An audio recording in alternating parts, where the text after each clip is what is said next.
ഇതാണ് എൻ്റെ വീട്ടിലെ അലാറം. അയലത്തുള്ളവരെ വീട്ടിലുള്ളവരെ എല്ലാം വിളിച്ചുണർത്തും. രാവിലെ എണീറ്റാൽ എനർജി ഡ്രിങ്കായ കട്ടൻ ചായ എനിക്ക് മസ്റ്റാണ്. ഇല്ലെങ്കിൽ എൻ്റെ ഒരു ജോലി നടക്കില്ല. ഞാൻ എപ്പോൾ തൂക്കിറങ്ങിയാലും കാറ്റ് എനിക്കിട്ട് പണി തന്നുകൊണ്ടേയിരിക്കും. ദേ വരുന്നു. ഈ സാഹസിക പ്രവൃത്തി മറ്റുള്ളവർ അനുകരിക്കാതിരിക്കുക. കാരണം ചുറ്റിനുമുള്ള പറമ്പുകാരുടെ തെറിവിളിയുടെ ആഘാതം വളരെ വളരെ വലുതാണ്. ഇലക്ട്രോണിക് സാധനങ്ങൾക്ക് എക്സ്പയറി ഡേറ്റ് ഉള്ള മനുഷ്യന്റെ നട്ടലിനും കൂടെ ഉണ്ടായിരുന്നെങ്കിൽ അവിടെ ചെന്ന് മര്യാദയ്ക്ക് ഇരിക്കായിരുന്നു. മുഖത്തിടാൻ വേണ്ടി ഒരു പാക്ക് തയ്യാറാക്കിയപ്പോൾ അമ്മ പറയാ മല്ലിപ്പൊടിയും മുളക് പൊടി ഒഴിച്ച് ബാക്കി കംപ്ലീറ്റ് സാധനങ്ങളും വിളിക്കുകയും ചെയ്യും. കെട്ടിൻ്റെ കീശയും വിളിക്കുന്നു. നമ്മുടെ സ്ഥിരം പരിപാടി ഫുഡ് അടി ആയതുകൊണ്ട് ബർത്ത്ഡേ ഗിഫ്റ്റായിട്ട് അച്ഛൻ മീൻ മേടിച്ചു തന്നു. നിങ്ങൾ നോക്കുന്നത് മീൻ വെട്ടുന്നതാണെങ്കിലും ഞാൻ നോക്കുന്നത് അമ്മയുടെ മുഖത്തുള്ള ഫേസ് പാക്കാണ്. കൊച്ചു കള്ളി അടിച്ച് മാറ്റിയില്ലേ. എല്ലാ വർഷവും ബർത്ത്ഡേക്ക് കണ്ണന്റെ വക ഒരു കേക്ക് ഉണ്ട്. അല്ലെങ്കിൽ ഒരു വർഷം ഞാൻ ചെവിയേക്കാൻ സമ്മതിക്കില്ലെന്ന് പുള്ളിക്കറിയാം. ആര് ചോദിച്ചാലും 4 വർഷം കൊണ്ട് ഞാൻ 30 വയസ്സേ പറയാറുള്ളൂ. കാരണം കുടുംബത്തിൽ പറഞ്ഞവർ ഇടക്കിടയ്ക്ക് വയസ്സ് മാറ്റി പറയാൻ പാടില്ലല്ലോ. അമ്പലത്തിൽ പോയി ദൈവത്തിന് മണിയടിച്ചാലും വരാനുള്ളതും കിട്ടാനുള്ളതായിട്ടുള്ള പണികളെല്ലാം ഓട്ടയും വിളിച്ചാലും വീട്ടിൽ വരുന്ന അമ്മ.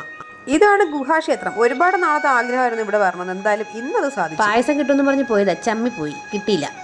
പറ്റ എഴുതി ബുക്ക് തീരാറായെന്ന് ചായക്കടക്കാരൻ പറഞ്ഞപ്പോൾ അച്ഛൻ പുതിയ ബുക്ക് വാങ്ങിച്ചു കൊടുത്ത് നൈസായിട്ട് പ്രശ്നം സോൾവ് ചെയ്തു. ചാനൽ എല്ലാവരും സബ്സ്ക്രൈബ് ചെയ്ത് സഹായിക്കണേ. ടാറ്റാ.